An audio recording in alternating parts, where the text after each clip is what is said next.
அதிகமாக துதிக்க ஸ்தோத்திரம் பண்ண நாம் கடமைப்பட்டவர்களாக இருக்கிறோம்.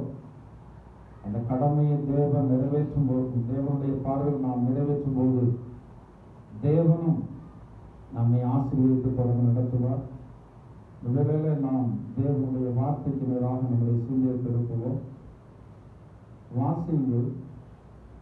லூக்கா சுவிசேஷம் 18வது அதிகாரம் 1வது வசனத்தை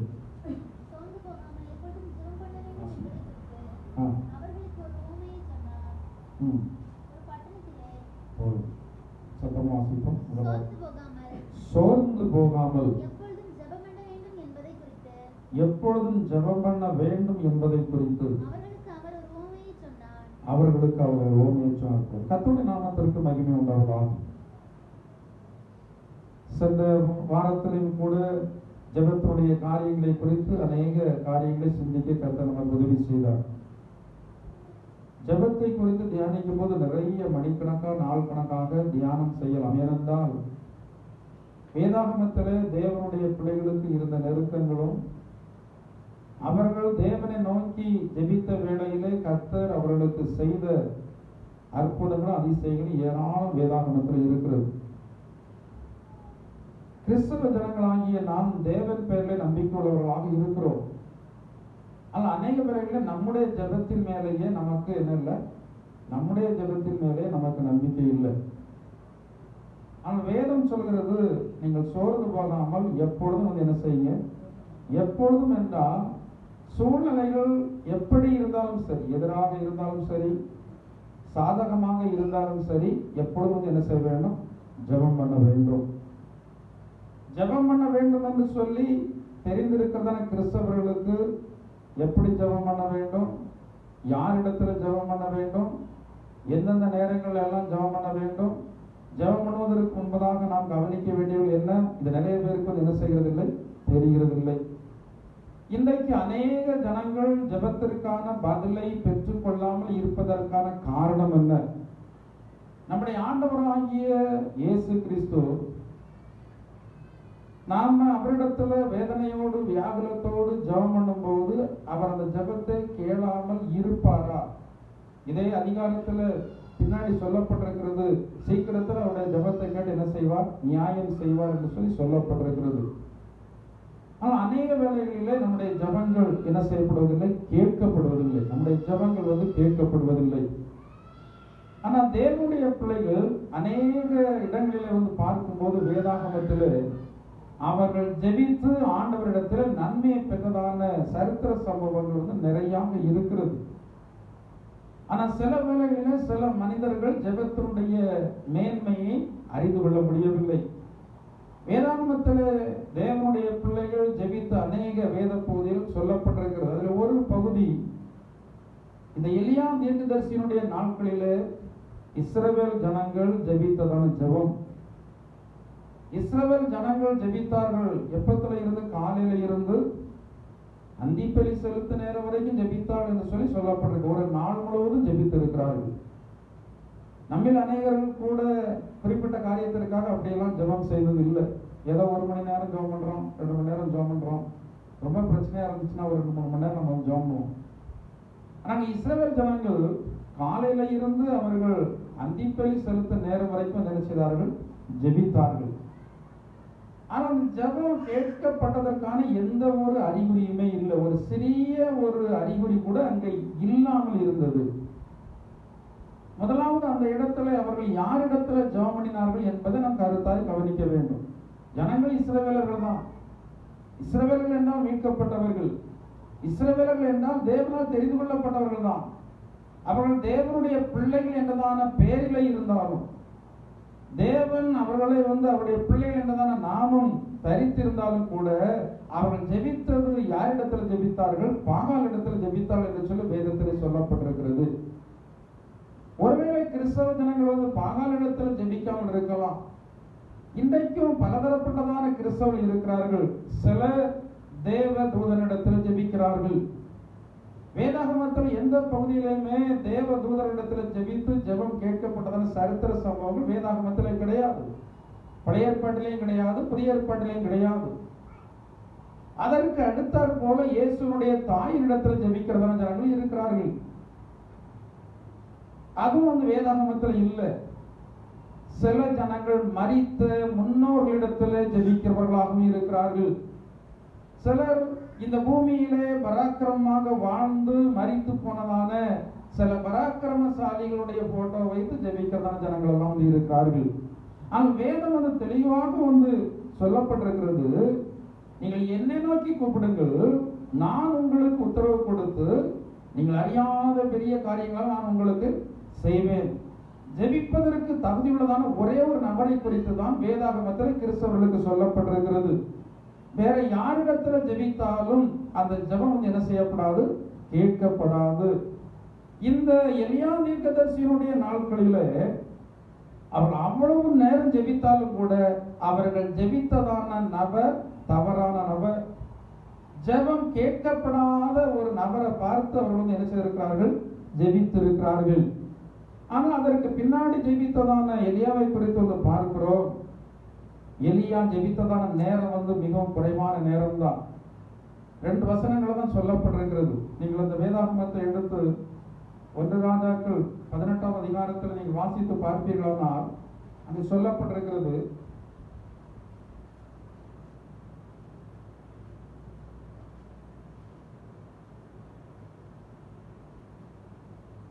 வாசிகள் 18ஆவது அதிகாரத்துல 36ஆவது வசனத்தில் வாசிங்க. அந்திப்பலி செலுத்தும் நேரத்திலே தீர்க்கதரிசியாகிய எலியா வந்து ஆபிரகாமுக்கும் ஈசாக்குக்கும் யாக்கோபுக்கும் தேவனாகிய கர்த்தாவே, இஸ்ரவேலிலே நீர் தேவன் என்றும் நான் உம்முடைய ஊழியக்காரன் என்றும் நான் இந்த காரியங்களை எல்லாம் உம்முடைய வார்த்தையின்படியே செய்தேன் என்றும் இன்றைக்கு விளங்க பண்ணும். கர்த்தாவே, நீர் தேவனாகிய கர்த்தர் என்றும் தேவரீர் தங்கள் இருதயத்தை மறுபடியும் திருப்பினீர் என்றும் இந்த ஜனங்கள் அறியும்படிக்கு என்னை கேட்டவர்களும் என்னை கேட்டவர்களும் என 2 வசனம் தான் அங்கு சொல்லப்பட்டிருக்கிறது அவர் ஜெபித்ததான ஜெபத்தை குறித்து. ஆனால் முன்பு ஜெபித்ததான இஸ்ரவேல் ஜனங்களோ காலையில இருந்து அந்திப்பலி செலுத்தும் நேரம் வரைக்கும் அவர்கள் ஜெபித்துக் கொண்டிருக்கிறார்கள். முதலாவது அவர்கள் ஜெபித்ததான நபர் தவறான நபர். இரண்டாவது அவர்கள் செய்ய வேண்டியதான காரியங்கள் எதையுமே வந்து என்ன செய்யவில்லை. இன்றைக்கு இருக்கதான கிறிஸ்தவ ஜனங்கள் மணிக்கணக்காக ஜெபித்தாலும் ஏன் ஜெபத்தினுடைய மேன்மை அவர்கள் அறிந்து கொள்ள முடியவில்லை என்றால் அவர்கள் செய்ய வேண்டியதான காரியங்கள் அநேக காரியங்களை என்ன செய்வதில்லை. இந்த எலியா தீர்க்கதரிசி முதலாவதாக அவர் செய்தான காரியம் பலிபீடத்தை என்ன செய்கிறார், செப்பனிடுகிறார். பலிபீடத்தை செப்பனிடுகிறார். இன்னைக்கு நம்முடைய ஜெபம் கேட்கப்படாவிட்டால் நாம் நம்மை சிந்தித்து பார்க்க வேண்டும். இன்னைக்கு அநேக வேளைகளிலே தேவனுடைய வல்லமையை குறித்து கிறிஸ்தவ ஜனங்கள் மிக குறைவாக மதிப்பிட்டுக் கொண்டிருக்கிறார்கள். வேதத்தில் தெளிவாக சொல்லப்பட்டிருக்கிறது, ரட்சிக்கப்படாதபடிக்கு கர்த்தருடைய கரம் குறுகி போகவில்லை, அவருடைய கேட்டுக்கூடாதபடிக்கு அவருடைய செவி மந்தமாகவில்லை. நம்முடைய ஜெபங்களை அவர் கேட்டுக்கொண்டிருக்கிறார். அவருடைய வல்லமை இன்றைக்கும் பெரிய வல்லமையாகத்தான் இருக்கிறது. என்றால் நம்முடைய ஜெபம் கேட்கப்படக்கூடாதபடிக்கு இடையில ஏதோ ஒன்று இருக்கிறது, அதை நம்மால் அறிய முடியவில்லை. எது தடையாக இருக்கிறது, நாம் ஜெபிக்கும் போது எது நமக்கு எதிரடையாக இருக்கிறது என்பதை இதை கிறிஸ்தவ ஜனங்கள் அநேகர் அறியாதபடினாலதான் ஜெபித்தாலும் ஜெபத்திற்கான பதிலை பெற்றுக்கொள்ள முடியவில்லை. எலியா பலிபீடத்தை முதலாவது வந்து என்ன செய்தார், செப்பனிட்டார். பலிபீடத்தை செப்பனிடுவதற்கு கஷ்டம் உண்டு. உட்கார்ந்து ஜெபம் பண்ணுவதற்கு ஒருவேளை கஷ்டம் இல்லாமல் இருக்கலாம். ஆனா அதற்கு முன்பாக செய்ய வேண்டியதான காரியம் இந்த பலிபீடத்தை செப்பனிட வேண்டியது. செப்பனிட்டதற்கு பிறகு அந்த பலிபீடத்திற்கு என்ன பேர் கொடுத்தார், இஸ்ரவேல் என்றதான ஒரு பேர் அந்த பலிபீடத்திற்கு என்ன செய்யப்பட்டது, கொடுக்கப்பட்டது. அப்ப அவ்வளவு நாள் அந்த பலிபீடத்திற்கு இஸ்ரவேல் என்றதான பெயர் வந்து வைக்கப்படவில்லை. அந்த பலிபீடம் உடைக்கப்பட்டதாகவே வந்து இருக்கிறது. இன்னைக்கு அநேக கிறிஸ்தவர்கள் அநேக நன்மைகளை பெற்றிருப்பது மற்றவர்களுடைய ஜெபத்தினாலே தான் இன்றைக்கு அநேகர் ஆசீர்வதிக்கப்பட்டிருக்கிறார்கள். நீங்கள் எப்போதுமே நீங்கள் ஜெபித்து என்ன காரியத்தை சாதித்திருக்கிறீர்கள், இதை நீங்கள் சிந்தித்து பார்க்க வேண்டும். நீங்கள் ஆண்டவரிடத்தில் ஜெபித்து சாதித்ததான காரியம் என்ன? இன்னைக்கு நிறைய கிறிஸ்தவர்கள் என்ன செய்யறாங்க என்றால், இவர்கள் ஜெபமே செய்ய மாட்டாங்க. இந்த ஜெபம்ன்றதான பொறுப்பை ஊழியம் செய்கிறவர்களுக்கு என்ன செய்வாங்க, கொடுத்துருவாங்க. முதல் நாட்களில் இந்த லெட்டர்ல எழுதி போடுவாங்க. ஒவ்வொரு சுவிசேஷ ஊழியம் செய்கிறதான பெரிய ஊழியக்காரங்களுடைய வீடுகள்லாம் பார்த்தா மலை மாதிரி லெட்டர் குமிஞ்சு கிடக்கும். அந்த லெட்டர்ல என்ன எழுதியிருக்குன்னு கூட யாருக்கும் தெரியாது, அந்த பாஸ்டருக்கு தெரியாது. மொத்தமா குமிஞ்சு போட்டு, ஆண்டவரே இதுல இருக்கிறதான ஜெப விண்ணப்பங்கள் எல்லாவற்றையும் கேட்டு கர்த்தர் என்ன செய்ய, நன்மை செய்ய. அந்த ஒரு ஜெபத்தோட அவருடைய காரியம் என்ன செய்தது, முடிந்தது. அதை நம்பி நாம ஜெபம் பண்ண சொல்லிட்டு நமக்கு நன்மை தான் நடக்கும் என்று சொல்லி ஏமாந்து இருந்ததான் நிறைய ஜனங்கள் உண்டு. இந்த காலம் நவீன காலமாக இருக்கிறபடினால என்ன போட்டு சொல்லிடுறோம், போன் போட்டு சொல்லிடுறோம். இல்லைன்னா வாட்ஸ்அப் மூலமாக தகவலை தெரியப்படுத்திட்டு நம்ம சத்தம் கட்டாம வந்துடுறோம். நம்மளுடைய தேவைக்கு நம்ம என்ன செய்யணும், ஜெபம் பண்ண வேண்டும். நாம ஜெபம்னால் மற்றவருடைய ஜெபத்தை அற்பமாக என்ன செய்யக்கூடாது, எண்ணக்கூடாது. தனித்து ஜெபம் பண்ணி காரியத்தை சாதித்ததான சம்பவம் வேதாகமத்தில் இருக்கிறது. அதே வேளையில மற்றவர்களோடு சேர்ந்து ஜெபித்து சாதித்ததான காரியம் இருக்கிறது. வேதத்துல தானியேலை குறித்து பார்க்கிறோம். தானியேல் ஒரு மிகப்பெரிய ஜெப வீரன், எப்போதும் ஜெபிக்கிறதான ஒரு மனிதன். தினமும் 3 வேளையும் முழங்கால் படிட்டு நேர்முழங்கால் நின்று ஜெபிக்கிறதான மனிதன். ஆனால் அந்த தானியேலுடைய வாழ்க்கையில ஒரு இக்கட்டு வந்த போது, நான் முழங்கால் எவ்வளவு நேரமா நான் ஜெபிப்பேன், என்னுடைய ஜெபம் ஆண்டவரிடத்துல எட்டும் கேட்கப்படும் என்று சொல்கிறதான எண்ணம் இருந்தாலும் கூட அந்த நேரத்தில் ஜெபம் பண்ணுவதற்கு யாரையும் சேர்த்து கொண்டார், சாத்ராக் மேஷாக் ஆபேத்நேகோ என்றதான தேவனுடைய மனுஷர்களை அவர் என்ன செய்தார், சேர்த்து கொண்டார். சேர்த்து இரவு முழுவதும் என்ன செய்தாங்க, ஜெபம் பண்ணினார்கள். அப்போ தேவனுடைய பிள்ளைகளாகிய நாம் முழங்கால்களை மடக்கி நாம் தேவனிடத்தில் ஜெபம் செய்ய வேண்டும். சில வேளைகளில் நம்முடைய ஜெபத்தை தடை பண்ணுகிறதான சக்தி இருக்கும், அனைவருக்கு தெரிகிறது இல்லை. ஆவிக்குரிய ஜனங்களுக்கு கட்டாயம் தெரிந்திருக்கும்.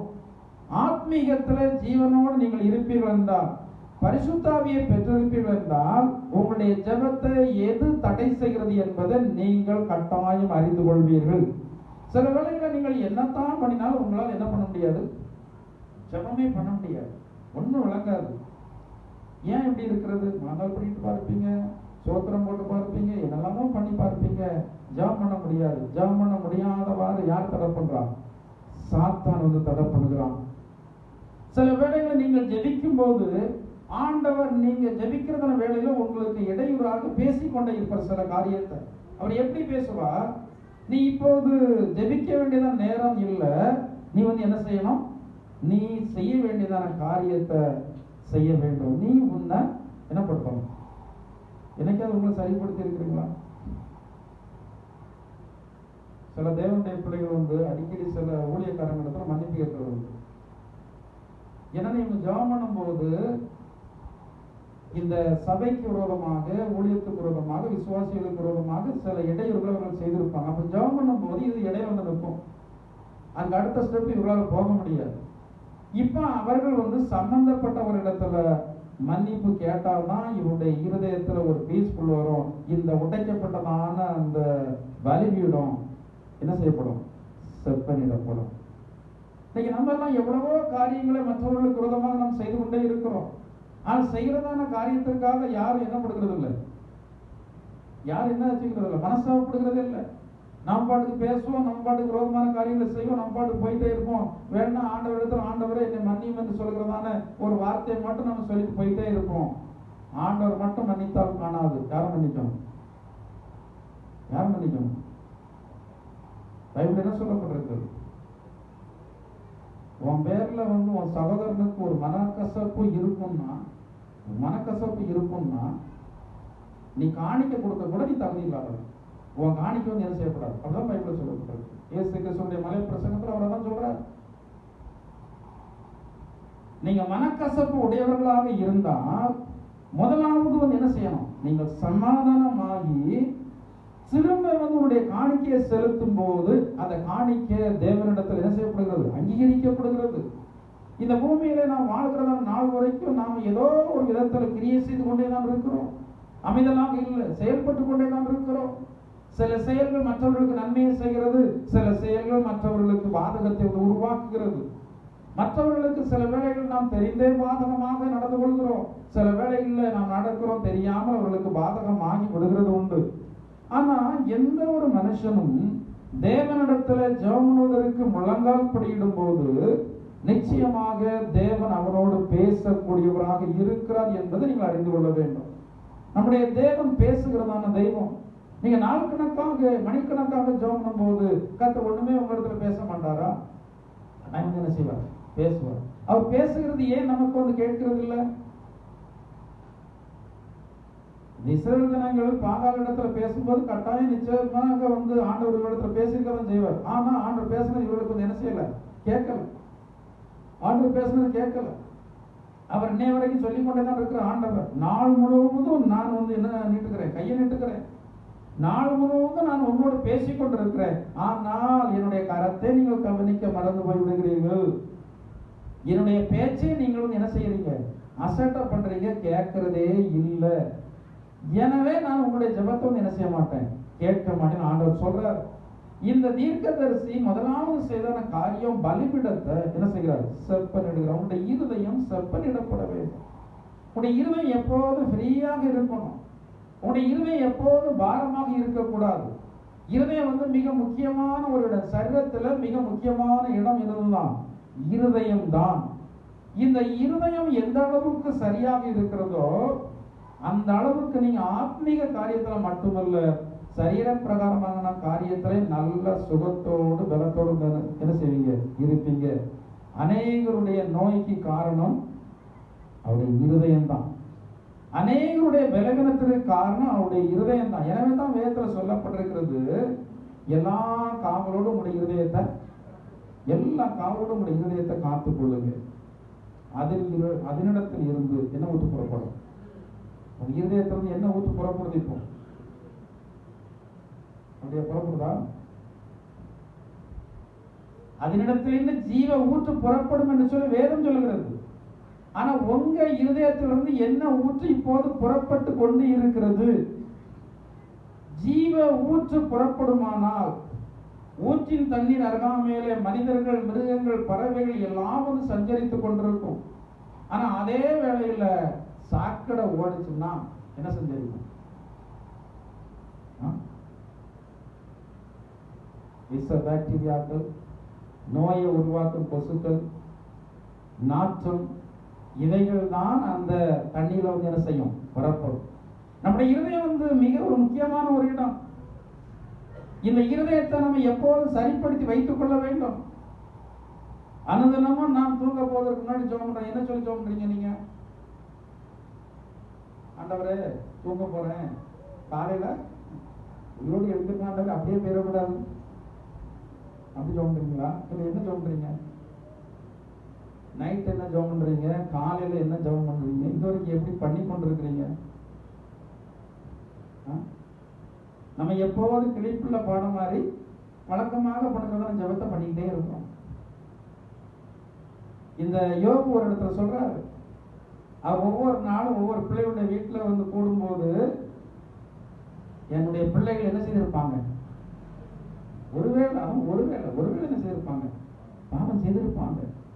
எனவே நான் அதற்கு பரிகாரம் என்ன செய்யணும்?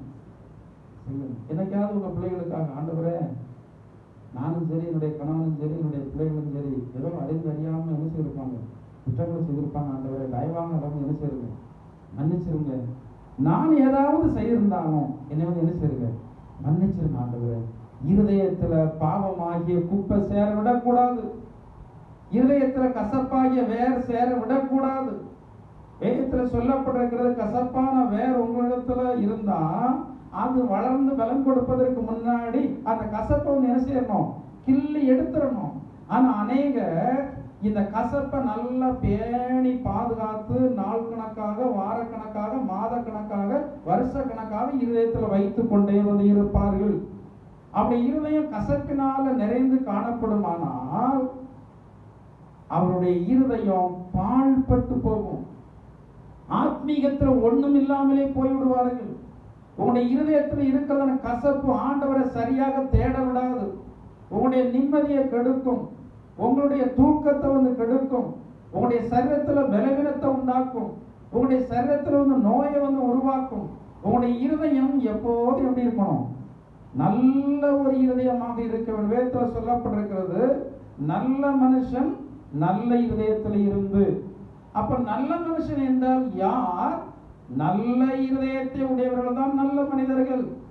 ஒருவேளை நீங்கள் எண்ணிக்கொள்ளலாம், கொஞ்சம் பணம் உதவி செய்தவங்க நல்ல மனிதர்கள் எண்ணிக்கொள்ளலாம். அப்படி அல்ல.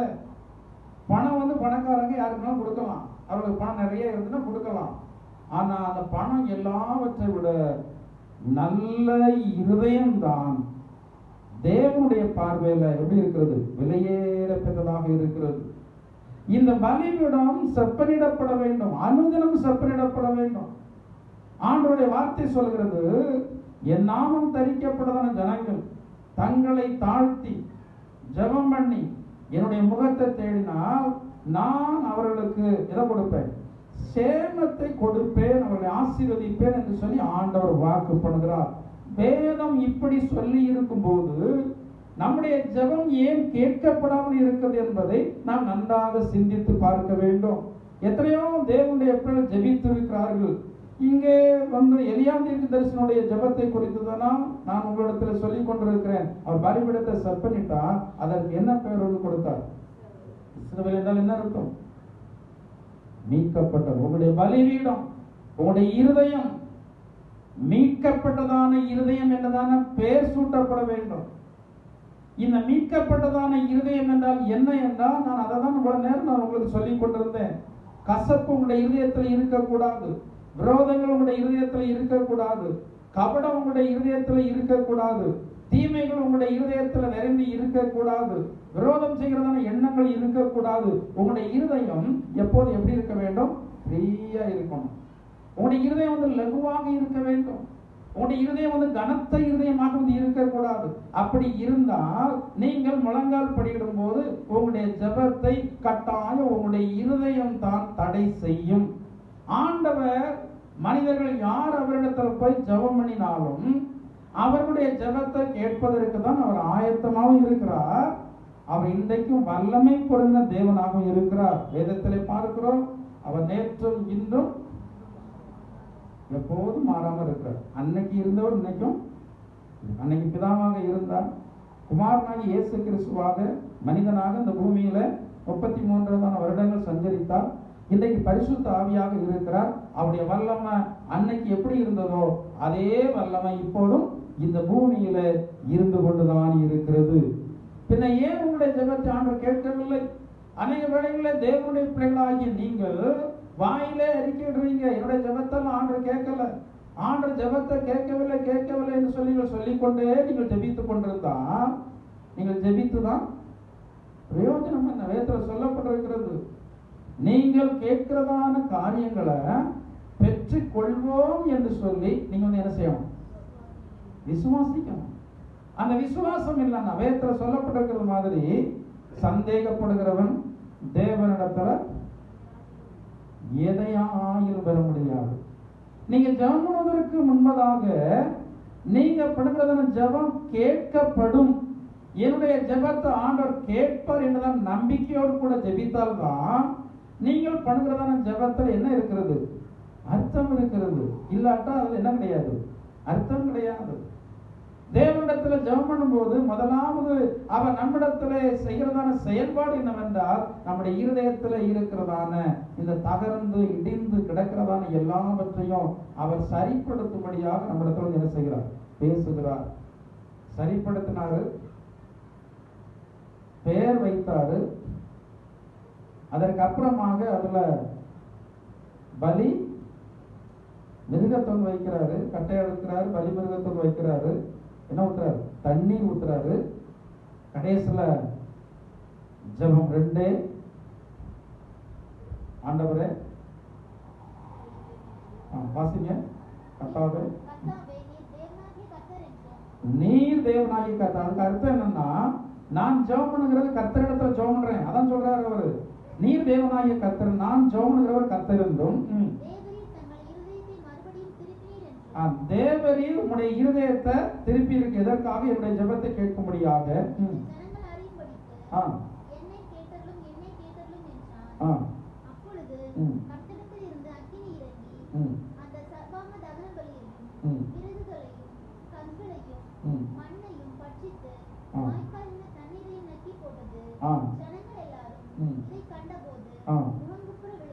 முகங்குப்புற விழுந்து கர்த்தரே தெய்வம், கர்த்தரே தெய்வம் என்றார்கள் போதும்.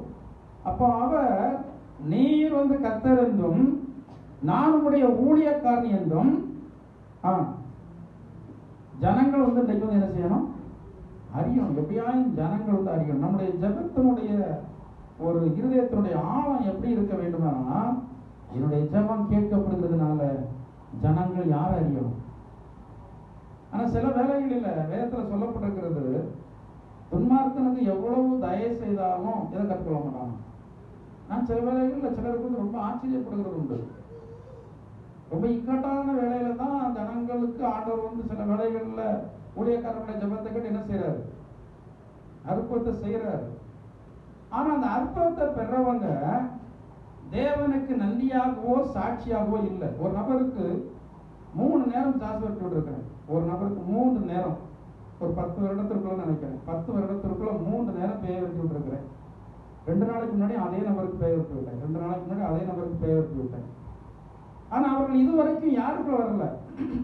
நான் ஆண்டவரத்தில் ஜெபம் பண்ணுறது எதுக்கு என்றால், ஆண்டவரே நான் பேய் விரட்டுகிறேன் என்றால் ஜனங்கள் உம்முடைய வல்லமை அறியணும், உண்மை தேடுறவங்களா மாறணும். அதுதான் எனக்கு முக்கியம். நான் ஆண்டவருக்கு ஸ்தானாதிபதி. நான் செய்கிறதான ஊழியத்தினுடைய அடிப்படையே ஆண்டவரை தேடும்படியாக ஜனங்களை நடத்தணும். அதுதான் என்னுடைய குறிக்கோள். அதுதான் என்னுடைய இரவு பகல் நான் பண்ணுகிறதான ஜெபம் அதுவாகத்தான் இருக்கிறது. ஆனால் ஜனங்கள் கர்த்தரண்ட வழிநடத்தப்படாமல் அவர்கள் வெறும் சரீர சுகத்தை மட்டும், இந்த பேயிலிருந்து விடுதலை மட்டும் பெற்றுக்கொண்டு போய்கொண்டே இருப்பார்களானால் எத்தனை முறை ஆண்டவர் அவர்களுக்கு நன்மை செய்ய முடியும்? 1 2 இது எத்தனை ஆச்சு? 3 காணிக்க தந்தாங்க, காணிக்க வாங்கல. அவருக்கு சொல்லப்பட்ட ஆலோசனை என்னவென்றால், பெற்ற நன்மைக்கு யாருக்கு சாட்சியா இருக்கணும்? அவங்க சில லகுவம் வாங்கிட்டு போயிடறாங்க. நம்முடைய இறக்க குணத்தினால சிலர் படுறதான கஷ்டத்தை அறிஞ்சு உடனே சபையில் வர்றவங்களுக்கு மட்டுமல்ல, வராதவங்களும் சில வேளைகள்ல லகுவாக 5 நிமிஷத்துல 10 நிமிஷத்துல பேய விரட்டி விட்டுறேன். ஆனா அவர்களுக்கு சொல்லுகிறதான ஆலோசனை, சபையில வாங்க, சாட்சியை சொல்லுங்க, ஒரு சாட்சியை சொல்லுங்க, கர்த்தருடைய சன்னிதானத்துல போய் நீங்க வேணும்னா அது உங்களுக்கு விரும்பினா என்ன போடலாம், விரும்பினா காணிக்க போடலாம். காணிக்க கட்டாயம் கலெக்ஷன்லாம் கிடையாது. ஆண்டவர்கள் நன்றி இருந்துச்சுன்னா நீங்க போடலாம். அந்த நபர் பல 1000 ரூபாய் மருத்துவமனையில் செலவு பண்ணிட்டு ஒத்த பைசா இல்லாம வாங்கிட்டு போயிருக்காங்க. பல 1000 ரூபாய் முதல்ல ஆஸ்பத்திரியில் போய் அந்த டெஸ்ட் எடுக்கணும், இந்த டெஸ்ட் எடுக்கணும், அதை பண்ணணும், இதை பண்ணணும். ஆஸ்பத்திரியில் போனா அவருடைய படிப்புக்கு தகுந்த மாதிரி அவங்க என்ன படிச்சிருக்கிறாங்களோ அதன்படி அவர்கள் ஆலோசனை கொடுத்து காரியங்கள் செய்வாங்க. ஆஸ்பத்திரிக்கு போனால் லகுவாக வர முடியாது. சாதாரணமாக ஒரு நேரம் போயிட்டு வந்தாலே குறைஞ்சபட்சம் என்ன ஆயிரும்? ஒரு 1000 ரூபாய் செலவாயிரும். மருத்துவமனையெல்லாம் போய் எத்தனை 1000 ரூபாய் செலவு பண்ணிட்டு வந்து ஒத்த பைசா இல்லாமல் ஒரு 10 நிமிஷத்துக்குள்ள பேய் ஆடி கீழே விழுந்து வீட்டில் வச்சு விரட்டக்கூடாது. பொதுவாக நிறைய பேர் என்னிடத்துல ஆலோசனை சொல்லியிருக்கிறாங்க, வீட்டில் வச்சு ஒருபோது நீங்கள் பேய் விரட்டாதீர்கள். ஏன்னா நீங்கள் தங்கி இருக்கிற வீடுகளில் அது தங்கி உங்களை சிரமப்படுத்தும். ஆலயத்தில் தங்குவதில்லை, ஆலயத்திலே தங்குவதில்லை, ஆலயத்தினுடைய சுற்று வட்டாரத்திலே தங்குவதில்லை. அது எங்கிருந்து வருகிறதோ அந்த இடத்துல தான் கடந்து போகும். ஆலயத்து பக்கத்தில் நடமாட்டம் இருக்கு என்பதற்கு எந்த சார்ந்தும் கிடையாது, எந்த சாட்சியும் கிடையாது. அதுங்கெல்லாம் நடமாடாது. எங்கே இருந்து வருகிறதோ அங்கே போய்விடும். ஊழியக்காரங்க அதனிடத்துல பலவந்தம் பண்ணி அது விரட்டுகிற அப்படின்னால சில வேளைகளில் வீட்டில் தங்கி மனைவி பிள்ளைகளை சங்கடப்படுவதற்கு முயற்சி பண்ணும். அதனால அநேக வயது இருந்த ஊழியக்காரங்க ஆலோசனை எனக்கு சொல்லி இருக்கிறாங்க. ஆனா சில வேளைகளில் சிலர் போடுறதான கஷ்டத்தினால அடுத்தால எப்படியும் அவர்கள் ஆண்டவரை நம்புவார்கள், விசுவாசிப்ப இல்லதான அந்த விசுவாசத்தினால விரட்டிடும். லகுவாக அவர்களுக்கு சுகம் கிடைக்கிறபடினால ஆண்டுடைய சுகத்துடைய மேன்மை 1 அல்ல 2 அல்ல பல பேர் உண்டு. எத்தனையோ பேருக்கு ஆண்டவர் விடுதலை கொடுக்கிறார். நான் என்ன சொல்றேன், 3 முறை அவர்களுக்கு விடுதலை கொடுத்திருக்கிறார். 3 முறை ஜெபிக்கும் போது அவர்களுக்கு அற்புதத்தை செய்திருக்கிறார். ஒவ்வொன்றும் சாதாரண சூழ்நிலைகள் அல்ல, பயங்கரமான சூழ்நிலைகளில் தான் கர்த்தர் அவர்களுக்கு வந்து விடுதலை கொடுக்கிறார். 3 முறை அவர்களுக்கு விடுதலை கொடுத்தாச்சு. இன்னொரு முறை வருவாங்க. ஏன்னா அவர்கள் 3 முறை நம்மிடத்துல தான் வந்து கொண்டு இருக்கிறாங்க. இன்னொரு முறை வந்தாலும் அவர்கள் வருவாங்க. எத்தனை வேலை தான் ஆண்டவர்களுக்கு விடுதலை கொடுப்பார். ஒரு சாதாரண காரியத்தை கூட இன்றைக்கு அநேகருக்கு என்ன செய்ய முடியல. ஊழியக்காரர் அவருடைய ஜீவனை கையில பிடிச்சிக்கிட்டு விடுதலை தந்தாரு. அவர் சொன்னது, நீ வரும்போது ஒரு 50,000 கொண்டு வரணும் அப்படியே சொன்னாரு. ஆணைக்கு கூட கொண்டு வரண்டாம், கொண்டு வரணும். சபையில கடந்து வந்து தேவன் விடுதலை கொடுத்த சாட்சியை சொல்லணும். தேவனை விசுவாசித்து தொடர்ந்து யாரை தேடணும்? ஆண்டவரை தேடணும். இது கூட இவர்கள் செய்ய முடியாவிட்டா இன்னொரு முறை ஆண்டவரிடத்துல ஜெபம் பண்ணும்போது ஆண்டவர் எப்படி அவர்களுக்கு விடுதலை கொடுக்க முடியும்? இதே போல அநேக கிறிஸ்தவ ஜனங்கள் இருக்கிறார்கள். மறுபடி ஆண்டவரிடத்துல வந்து நன்மையை பெற்றுவிட்டு திரும்ப அவர்கள் ஆண்டவரை மறுதலித்து அவர்கள் போய்விட்டு பழையபடி அவர்கள் வரும்போது எத்தனை முறைதான் ஆண்டவர் அவர்களை மன்னிச்சு அவர் ஏற்றுக்கொள்வார். அவர் மன்னிக்க தயப்படுத்த தேவன் தான். மனிதர்களுக்கு ஆண்டவர் கொடுக்கிறதான விடுதலை எல்லாமே எதற்காக? உங்களுடைய ஆத்மா மீட்கப்பட வேண்டும் என்பதற்காக. அதை நீங்க நன்றாக அறிந்து கொள்ள வேண்டும். உங்களுடைய வாழ்க்கையில் ஆண்டவர் செய்கிறதான அற்புதங்கள், அதிசயங்கள், நன்மைகள் எல்லாம் உங்களுடைய ஜெபங்களை அநேக வேளைகளை கேட்டு உங்களுக்கு உதவி செய்ததான காரியங்கள் எல்லாமே என்ன காரணத்திற்காக? உங்களுடைய ஆத்மா மீட்கப்பட வேண்டும். உங்களுடைய ஆத்மா வந்து அழிந்து போய்விடக் கூடாது. இந்த உலக வாழ்க்கையோடு உங்களுடைய ஆத்மா வந்து உதவாமல் போய்விடக் கூடாது. நீங்கள் எப்படியாயும் எங்க வந்து சேரணும்? தேவனுடைய ராஜ்யத்தில் வந்து சேரணும். அப்போ இந்த எலியா தீர்க்கதரிசி கர்த்தர் முதல்ல சொல்றாரு, இரண்டாவது சொல்றாரு நான் உன்னுடைய ஊழியக்காரன். அடுத்த சொல்றாரு இதையெல்லாம் நான் எப்படிதான் செய்தேன்? உங்களுடைய வார்த்தையின்படியே செய்திருக்கிறேன். இப்ப இந்த ஜனங்கள் எல்லாம் யார் அறியணும்? உங்களுடைய வல்லமை அறியணும். எப்ப ஜெபம் பண்ணினாலும் இந்த எண்ணம் உங்களுடைய இருதயத்துல இருக்குமானால் நிச்சயமாக உங்களுடைய ஜெபங்கள் என்ன செய்யப்படும்? கேட்கப்படும். நான் ஜெபம் பண்ணி எனக்கு ஆண்டவர் இந்த நன்மையை செய்கிறதின் மூலமாக ஆண்டுடைய வல்லமை வெளிப்பட வேண்டும், ஆண்டுடைய மகத்துவம் வெளிப்பட வேண்டும் என்றதான எண்ணத்தோட நீங்கள் ஜெபம் பண்ணினீர்கள் என்றால் கர்த்தர் நிச்சயமாக உங்களுடைய ஜெபத்தை கேட்பார். சோர்ந்து போகாமல் ஜெபம் பண்ண வேண்டும் என்று சொன்னதான கர்த்தர் ஜெபம் பண்ணுவதற்கான வழிமுறைகளையும் என்ன செய்திருக்கிறார், குறித்து தந்திருக்கிறார். இது எலியா தீர்க்கதரிசியினுடைய ஜெபம். ஆபிரகாமுடைய ஜெபத்தை குறித்து பார்க்கிறோம். ஆபிரகாமுடைய ஜெபம் ரொம்ப மேன்மை உள்ளதான ஜெபம். ஆபிரகாம் பட்டணத்திற்காக என்ன செய்யறான்? ஜெபம் பண்ணுகிறான். அந்த பட்டணத்தில் வாழ்ந்ததான தன்னுடைய சகோதரனுக்காகவும் என்ன செய்கிறான்? ஜெபம் பண்ணுகிறான். எத்தனை முறை ஜெபம் பண்றான்? அந்த சம்பவத்தை ஆதியாகமத்தில் சொல்லப்பட்டிருக்கிறது. முதலாவது அவர் ஆரம்பிக்கும் போது எப்படி ஆரம்பிக்கிறாருன்னா, 50 நீதிமான்கள் காணப்பட்டால் அந்த பட்டணத்தை அழிப்பீரோ. முதலாவது 50, 45, அப்புறம் 40, 30, 20, 10 அப்படிதான் வருது. ஆமா, எத்தனை முறை? முதலாவது 50 ஒரு முறை, ரெண்டாவது 45 ரெண்டாவது முறை, 40 மூணாவது முறை, 30 நாலாவது முறை, 20 ஐந்தாவது முறை, 10 ஆறாவது முறை. மறுபடி ஆண்டவரிடத்தில் போய் நிற்கிறாரு பாருங்க. அவர் ஒவ்வொரு நேரம் ஜெபம் பண்ணும் போதும் ஆண்டவருக்கு கோபம் வராது இருப்பதாக, ஆண்டவருக்கு கோபம் வராது இருப்பதாக. நான் மறுபடியும் ஜெபிக்கிறேன். ஆண்டவருக்கு என்ன வந்துடக்கூடாது, கோபம் வந்துடக்கூடாது. சில வேளைகள் நான் நினைச்சு பார்க்கிறது உண்டு, ஏதோ தகுதி இல்லாதவர்களுக்கு நான் மறுபடியும் ஜெபம் பண்ணி தேவ கோபம் வந்து நம்ம மேல வந்துட்டோம் அப்படின்லாம் நான் நினைத்ததான சம்பவங்கள்லாம் உண்டு. ஏனென்றால் சிலர் ஆண்டவரே சில இடுக்கண்களுக்குள்ள வச்சிருப்பார், அவர்களை சில சிக்கல்களுக்குள்ள வச்சிருப்பார். அவர்களோட வியாதியோட தான் இருக்கணும், அப்பதான் சொன்னடி கேட்பாங்கன்னு வச்சிருப்பாரு. இந்த பேயோட தான் இருக்கணும், அப்பதான் இவர்கள் சரிப்பட்டு வரவங்க வச்சிருப்பாரு. ஆனா அவர்களுக்காக போய் நம்ம வந்து போராடி கொண்டிருக்கும் போது நம்ம மேல யாருக்கு கோபம் வருது? தேவனுக்கு என்ன வருது? கோபம் வருது. இந்த ஆபிரகாம் எந்த பட்டணத்திற்காக சொல்றாரு? சோதோம். அது என்ன பட்டணம்? அது அக்கிரமத்தினால் நிறைந்ததான பட்டணம். அது அக்கிரமக்காரர்கள் நிறைந்திருக்கிறதான பட்டணத்திற்காக இவர் ஆண்டவரிடத்துல போய் என்ன செய்யறாரு? ஜெபம் பண்றாரு. அப்போ ஜெபம் ஆபிரகாமுடைய ஜெபம் அங்க கேட்கப்படுது. அவர் கடைசியில சொல்றாரு, 10 நீதிமான்கள் காணப்பட்டால் கூட நான் அதை என்ன செய்ய மாட்டேன். ஒரு பட்டணத்துல 10 நீதிமான்கள் காணப்பட்டா கூட அழிக்க மாட்டாருன்னா, ஒரு குடும்பத்துல ஒரு மனம் திரும்பினவங்க இருந்தா அந்த குடும்பம் காக்கப்படுகிறது. ஒரு மனம் திரும்பினவங்க இருந்தா காக்கப்படுகிறது. எதினால் காக்கப்படுகிறது? இந்த மனம் திரும்பினதான நபர் அந்த வீட்டுல இருந்து நாள்தோறும் என்ன செய்யறாங்க? ஜெபிக்கிறாங்க, ஜெபிக்கிறாங்க, ஜெபிக்கிறாங்க, ஜெபிச்சுட்டே இருக்கிறாங்க. என்ன சொல்லிலாம் ஜெபிக்கிறாங்க? ஆண்டவரே, என்னுடைய கணவன் இப்படி என்ன செய்யறாரு? பாவத்தை அக்கிரமத்தை செய்யறாரு. என்னுடைய பிள்ளைகள் எல்லாம் இப்படி மாம்சம் மனசு விரும்பின வழியில போயிட்டு இருக்கிறாங்க. அவங்களை நீங்க அழிச்சிடாதுங்க ஆண்டவரே. எப்படியாயும் நீங்க அவர்களை என்ன செய்யணும்? சந்திக்கணும் ஆண்டவர். உங்களுடைய கிருபையை அவர்களுக்கு கொடு ஆண்டவரே. இந்த லோத்துக்காக ஜெபம் அல்லவா ஆபிரகாம். லோத்தின் மேல இவருக்கு என்னது? ரொம்ப ரொம்ப அன்பு. ஆனா ஆபிரகாம் மேல யாருக்கு அன்பு இல்லை? அன்பு இருந்துச்சா? ஆபிரகாம் மேல லோத்துக்கு அன்பு இருந்துச்சா? லோத்துக்கு ஆபிரகாம் வைத்திருந்ததான ஆஸ்தியின் மேல அன்பு இருந்துச்சு. கொடுத்தது ஆண்டவர் ஆபிரகாமுக்கு. எல்லாவற்றையும் எடுத்துட்டு போனது யாரு? சில வேளைகள் நம்மிடத்துல இருந்து சில காரியங்களை சில எடுத்துக்கொள்கிறது உண்டு. நியாயம் இல்லாமல் நமக்கு வர வேண்டியதை கூட சிலர் என்ன செய்வாங்க? அபகரிச்சிருவாங்க, எடுத்துட்டு போயிருவாங்க.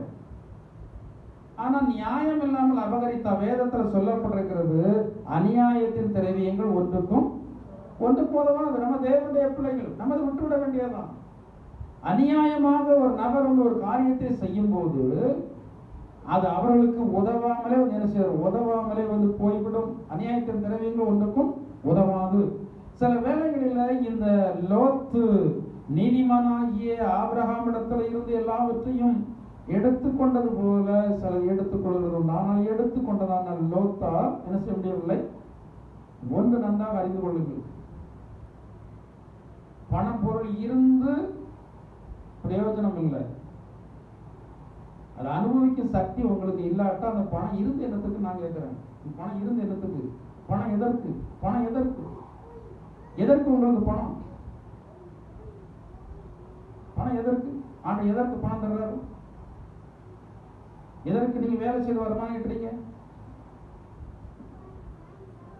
புசிக்கணும், குடிக்கணும், உடுக்கணும், தேவன் வகுத்த அதிகாரத்திற்கு உட்பட்டு நீங்கள் அனுபவிக்கணும். இந்த அனுபவிக்கும் சக்தி உங்களுக்கு இல்லாவிட்டால் வேதம் சொல்கிறது ஒரு மிக கொடிதான ஒரு நோயில நீங்க இருக்கிறீங்க. பிரசிங்கர் அழகாக சாலமன் சொல்றாரு, என்ன இச்சித்தாலும் ஒரு மனுஷனுக்கு கிடைக்கிறது, பணம் கிடைக்கிறது, பொருள் கிடைக்கிறது, என்னெல்லாமா கிடைக்கிறது. ஆனா அனுபவிக்கும் சக்தியை அவர்களுக்கு ஆண்டவர் கொடுக்கவில்லை. சிலர் இருக்கிறாங்க, தானும் அனுபவிக்க மாட்டாங்க, அனுபவிக்கிறவங்களுக்கும் கொடுக்க மாட்டாங்க. ஒருவன் ஒண்டிக்காரனா இருக்கிறான், அவனுக்கு உடனாடி ஒருவனும் இல்லை, ஆனால் அவன் யாருக்காக சேர்த்து வைக்கிறேன்னு சொல்லி அவன் ஒன்றும் நினைக்கிறது இல்லை. மனுஷனுடைய இருதயம் இப்படி இருக்கிறது. எனவே இப்படிப்பட்டதான இருதயத்தை குறித்த வேதம் சொல்கிறது, அது ஒரு கொடிய நோய். என்ன ஆண்டு வளர்ந்திருக்கிறாரோ உங்க கையில தருகிறது நீங்கள் அனுபவிக்கும்படியாக. நீங்கள் அனுபவிக்காமல் சேர்த்து வைக்க அவசியம் இல்லை. நீங்கள் அனுபவித்து போக சேர்த்து வைக்க வேதத்தில் சொல்லப்பட்டிருக்கிறது, வீடும் ஆசையும் பிதாக்கள் வைக்கும் சுதந்திரம். அதற்காக நீங்க சாப்பிடாம கொள்ளாம உடுத்தாம பட்டினி கிடந்து நீங்க பிள்ளைகளுக்கு சேர்த்து வைக்க அவசியம் இல்லை. நீங்கள் முதலாவது பாடுபட்டு உழைக்கிறத நீங்கள் அனுபவித்து மீதத்தை பிள்ளைகளுக்கு வைத்தால்தான் பிள்ளைகளும் ஆசீர்வாதமாக இருப்பார்கள். நீங்க உங்களை வெறுத்து நீங்க இருக்கிறதான காலத்துல எல்லாம் நீங்க ஒண்ணுமே அனுபவிக்காம பிள்ளைகளுக்கு வச்சாலும் பிள்ளைகள் ஆசீர்வாதத்தோடு இருக்க போகிறது இல்லை. இந்த லோத்தி எல்லாத்தையும் எடுத்தான், ஒன்னையும் அவனால ஒன்னே அனுபவிக்க முடியல. ஆனா ஆபிரகாம் எல்லாத்தையும் விட்டாரு. ஆனா அவருக்கு எல்லாம் திரும்ப அதுக்கு பிறகு ஆண்டவர் சொன்னாரு, உன்னால எவ்வளவு தூரம் நடந்து அலைய முடியுமோ நீ நடந்தால உன்னுடைய காலடி எங்கெல்லாம் படுதோ அந்த இடமே யாருக்கு சொந்தமாகும்? உனக்கு சொந்தமாகும். இந்த ஆபிரகாம் விட்டு கொடுத்தபடினால அவனுக்கு ஒரு நஷ்டமே இல்லை. ஆனா லோத்து கொஞ்ச நாள் கழிச்சு பார்த்தா அவன் வெறும் கையோடு என்ன செய்வான் இருக்கிறான். வெறும் கையோடு மட்டுமல்லாம அவனுக்கு கிடைத்தது என்னது? அம்மோன், மோவாப் என்ற 2 சபிக்கப்பட்ட சந்ததி தான் அவனுக்கு கிடைத்தது. ஆனா ஆபிரகாமும் ஆசீர்வதிக்கப்படுகிறான், அவனுடைய சந்ததி ஆசீர்வதிக்கப்படுகிறது. ஆனால் லோத்தும் சாபத்திற்குள்ளாக போகிறான். லோத்தினுடைய சந்ததியும் எப்படி போகிறது? சாபத்திற்குள்ளாக போகிறது. இன்றைய வரைக்கும் தேவனுடைய பார்வையில அம்மோனும் மோவாப்பும் சபிக்கப்பட்ட சந்ததி. வேதத்துல சொல்லப்பட்டிருக்கிறது, அவர்கள் தேவனுடைய சன்னதியில பிரவேசிக்க கூடாது. 3ஆம் தலைமுறையில கூட அவர்கள் தேவனுடைய ஆலயத்துக்குள் பிரவேசிக்க கூடாது என்றதான ஒரு பெரிய சாபம் லோத்துடைய சந்ததிக்கு தேவனால் கொடுக்கப்பட்டது. ஆபிரகாம் அப்படி அல்ல. ஆபிரகாம் அவன் தன்னுடைய சகோதரனுடைய பொருளை நேசிக்கல. சகோதரன் என்ன செய்யலாம்? நேசிக்கலாம். யார் என்ன பண்ணினாலும் அவங்க மேல விரோதம் வரலன்னா நீங்க ஒரு ஆசீர்வதிக்கப்பட்டவங்க. என்னெல்லாமோ பாடுபடுத்தவங்க சிலர் அவருடைய இருதயம் அவங்க விரோதமா நினைக்காது. அது ஒரு ஆசீர்வதிக்கப்பட்டதான் ஒரு இருதயம். நீங்க ஒரு தெய்வீக ஒரு இருதயத்தை பெற்றிருக்கிறீங்க. ஆனா சிலருக்கு அப்படி இல்லை. யாரும் ஒண்ணும் செய்யாமலேயே அவர்கள் மேல விரோதத்துக்கு மேல விரோதம் வந்து கொண்டே இருக்கும். உங்களுடைய இருதயத்தை இன்னும் என்ன செய்ய வேண்டியது இருக்கிறது? சரிப்படுத்த வேண்டியது இருக்கிறது. ஆபிரகாம் மறுபடியும் தேவனிடத்துல சோர்ந்து போகாமல் ஜெபிக்கிறான். இவனுடைய எண்ணம் என்ன? இந்த பட்டணம் அழிக்கப்பட்டு விடக்கூடாது. ஏனென்றால் இந்த பட்டணத்துல தன்னுடைய சகோதரனாகிய லோத்து இருக்கிறான். எனவே இந்த பட்டணம் அழிக்கப்பட்டு விடக்கூடாது. இவனுடைய ஜெபத்திற்கு ஆண்டவர் பதில் கொடுத்தார். 10 நீதிமான்கள் இருந்தால் கூட நான் அந்த பட்டணத்தை என்ன செய்ய மாட்டேன்? அழிக்க மாட்டேன். அந்த பட்டணத்துல எத்தனை நீதிமான்கள் இருந்தாங்க? அப்போ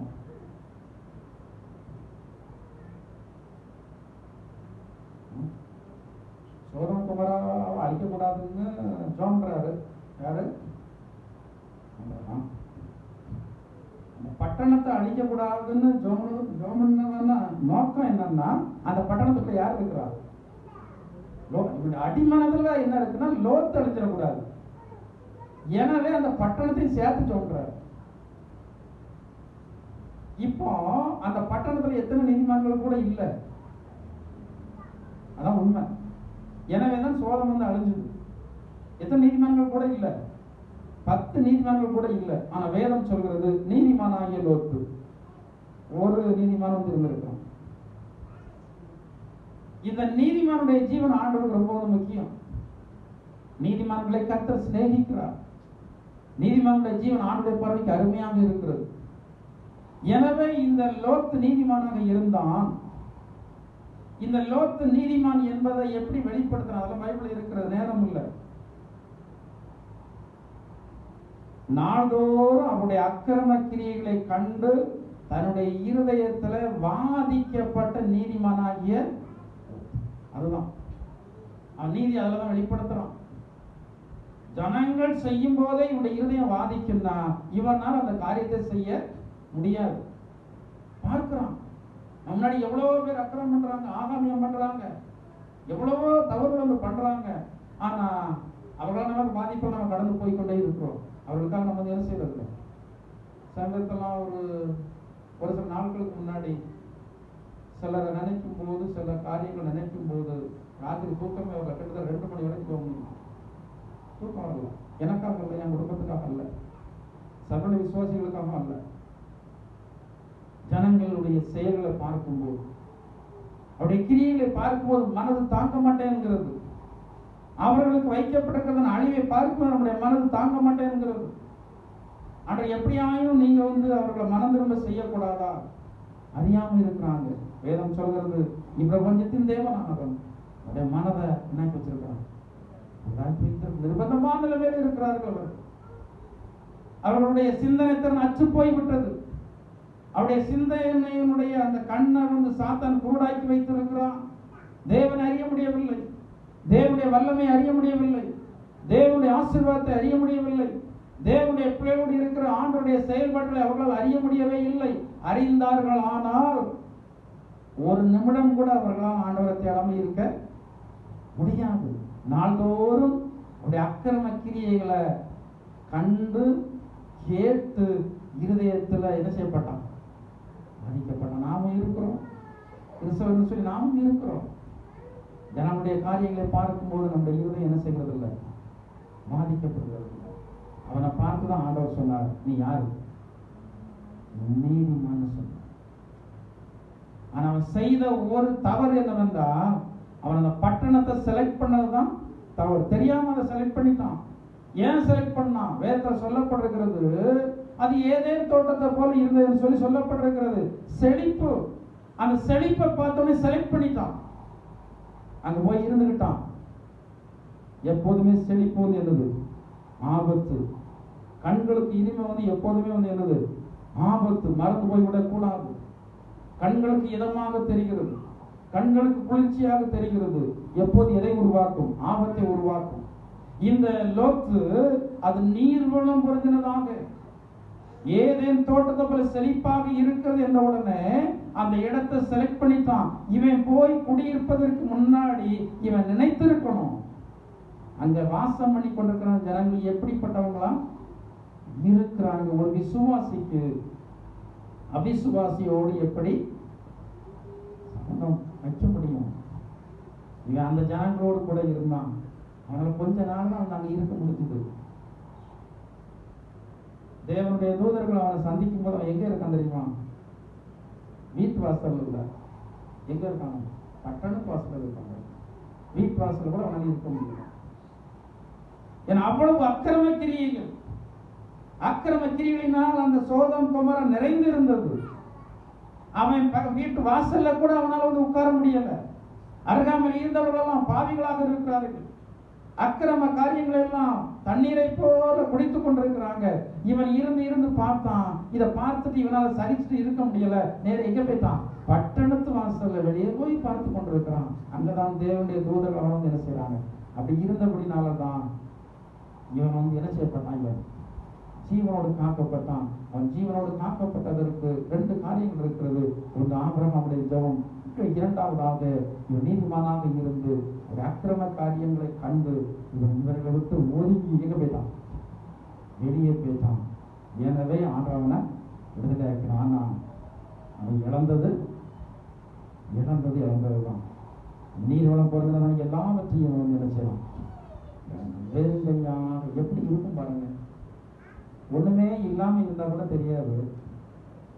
நல்லா இருந்துட்டு ஒருத்தன் வந்து கெட்டு போறான்னா ரொம்ப கஷ்டம் தானே. அதாவது சைக்கிளே வச்சுட்டு இருக்கிறவனுக்கு பிரச்சனை இல்லை, பைக் இல்லட்டா கூட. ஒரு பைக் அவன் வாங்கிட்டு 2வது பைக் வந்துட்டு சைக்கிள் போனா அவனுக்கு ரொம்ப அப்படிதானே கஷ்டம்.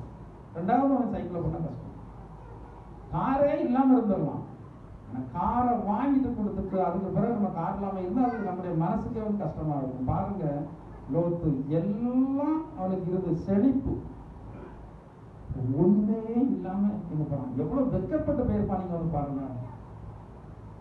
அவன் நினைச்சு பார்த்தா அவனையே அவன் நினைச்சு வந்து கோபப்பட்டிருக்கான். ஆபிரகாமுடைய ஆசீர்வாதங்களை பறித்து எடுத்து நமக்கு என்ன பிரயோஜனம்? இன்னைக்கு நம்ம கண்ணு முன்னாடி ஆபிரகாம் அப்படி இருக்கிறாரு. நம்ம எல்லாவற்றையும் விட்டுட்டல்லவா போக வேண்டியது ஆகிவிட்டது.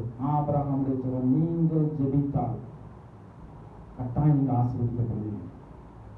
இந்த லோத்தை போல நீங்க வந்து என்ன செய்ய இருதயத்துல பாதிக்கிறது. உங்க குடும்பத்துல எத்தனை பேர் மனம் திரும்பாம இருக்கிறாங்க? உறவினர்கள் எத்தனை பேர் மனம் திரும்பாம இருக்கிறாங்க?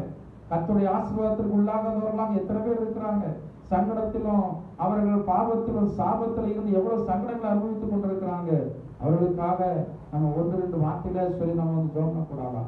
இந்த ஜெபம் பலன் உள்ளது. மறந்து போய்விடக்கூடாது. நிறைய காரியங்கள் சொல்ல அவசியமாக இருக்கிற சமயம் தான் எனக்கு இடம் கொடுக்கவில்லை.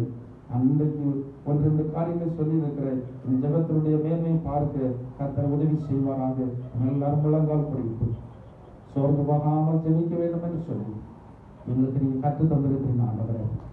ஆனால் நாங்கள் எப்படி ஜெபிக்க வேண்டும், யாரிடம் ஜெபிக்க வேண்டும், எந்தெந்த நிலைமைகளை ஜெபிக்க வேண்டும், இந்த இருதயத்தை நாங்கள் இப்படி வைத்துக் கொள்ள வேண்டும் என்று சொல்லி ஒரு சில சத்தியங்களை எங்களுக்கு சொல்லி தந்திருக்கிறோம்.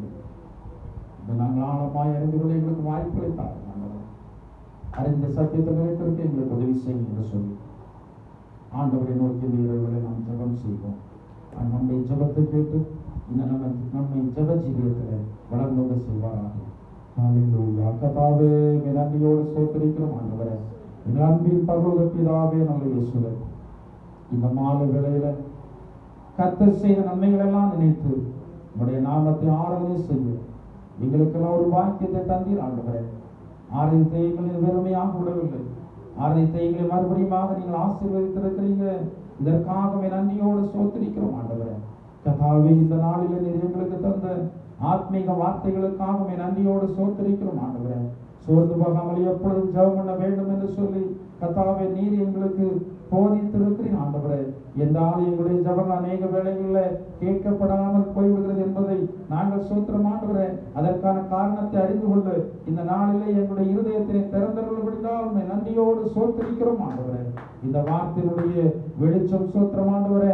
உம்முடைய பிள்ளைகளை இன்னும் சீர்படுத்தட்டும், உம்முடைய பிள்ளைகளை இன்னும் சரிப்படுத்தட்டும் ஆண்டவரே. ஜெபத்திலே வரும் நாட்களிலே இவர்கள் மேன்மையுள்ளவர்களாக விளங்கத்தக்கதாக ஒவ்வொருவரையும் பலப்படுத்துவீராக ஆண்டவரே.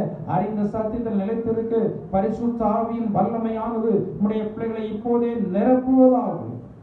வந்திருக்கிற எல்லாரையும் ஆசீர்வதிங்க. வராத ஜனங்கள் வர நாட்கள் அழைத்து வாருங்கள். சமீபத்தில் தூரத்தில் இருக்கிற எல்லாரையும் கர்த்தர் காத்துக் கொள்ளுங்க, ஆசீர்வதிங்க. உன்னுடைய போக்குவரத்து பிரயாணங்கள் எல்லாம் உன்னுடைய பாதுகாப்பை தாருங்க ஆண்டவரே. கொடிய வியாதிகளுக்கெல்லாம் எங்களை விலக்கி காத்த தேவன் தொடர்ந்து காத்துக் கொள்ளுங்க.